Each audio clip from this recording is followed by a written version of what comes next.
Our next topic is reactivity series. Okay अब देखो metals की ना एक सीरीज होती है कि कहाँ पे मेटल्स ज़्यादा रिएक्टिव है और कहाँ पे कम रिएक्टिव है. ओके तो रिएक्टिविटी सीरीज क्या कहती है?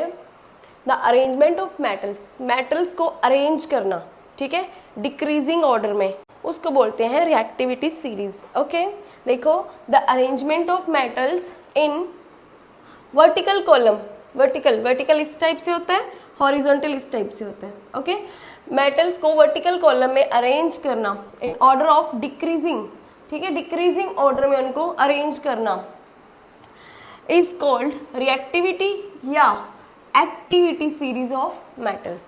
उसको रिएक्टिविटी भी बोल सकते हैं या एक्टिविटी सीरीज ऑफ मेटल भी बोल सकते हैं. ओके अब देखो यहाँ पे पोटेशियम से स्टार्ट होते हैं. पोटेशियम सबसे पहले जो होगी वो मोस्ट रिएक्टिव होगी, सबसे ज़्यादा रिएक्टिव यहाँ पे होगी. सबसे एंड में जो है वो है लीस्ट रिएक्टिव, मतलब ये जो सारी हैं ये लीस्ट रिएक्टिव है, स्टार्टिंग में जो है वो सारी मोस्ट रिएक्टिव है. ओके अब देखो मैंने ये सीरीज फिलहाल अभी हॉरिजॉन्टली बनाई हुई है क्योंकि इसमें इतना स्पेस नहीं था. वैसे ये रिएक्टिविटी सीरीज पूरी एक वर्टिकल होती है, ठीक है, इस टाइप से.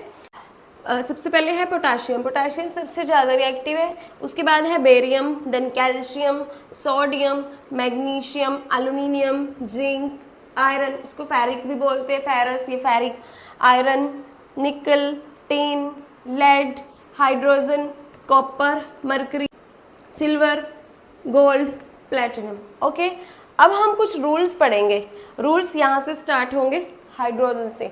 हाइड्रोजन से जो पीछे वाली है मतलब हाइड्रोजन से अप वाली, ठीक है, उनके अलग रूल्स हैं. हाइड्रोजन से डाउन वाले के अलग रूल्स हैं. हाइड्रोजन के अप वाली जो मेटल्स होती हैं वो हाइड्रोजन को उसके प्लेस से डिस्प्लेस कर सकती हैं, लेकिन हाइड्रोजन से लेस वाली मेटल्स हाइड्रोजन को डिस्प्लेस नहीं कर सकती क्योंकि हाइड्रोजन इन सबसे ज़्यादा रिएक्टिव होता है. ओके इसलिए कैल्शियम से लेके यहाँ तक लेड तक जितनी भी मेटल्स हैं सारी हाइड्रोजन को डिस्प्लेस कर सकती हैं, लेकिन हाइड्रोजन के बाद कॉपर से लेके प्लेटिनम तक इनमें से कोई भी मेटल हाइड्रोजन को उसके प्लेस से डिस्प्लेस नहीं कर सकती. ओके रिएक्टिविटी डिस्प्लेसमेंट रिएक्शन में हमने क्या पढ़ा था कि more reactive metal displaces a less reactive metal. Okay so these are more reactive metals from potassium to lead. Okay and these are from copper to platinum, these are less reactive metals, so these metals cannot displace hydrogen from its place. Okay clear?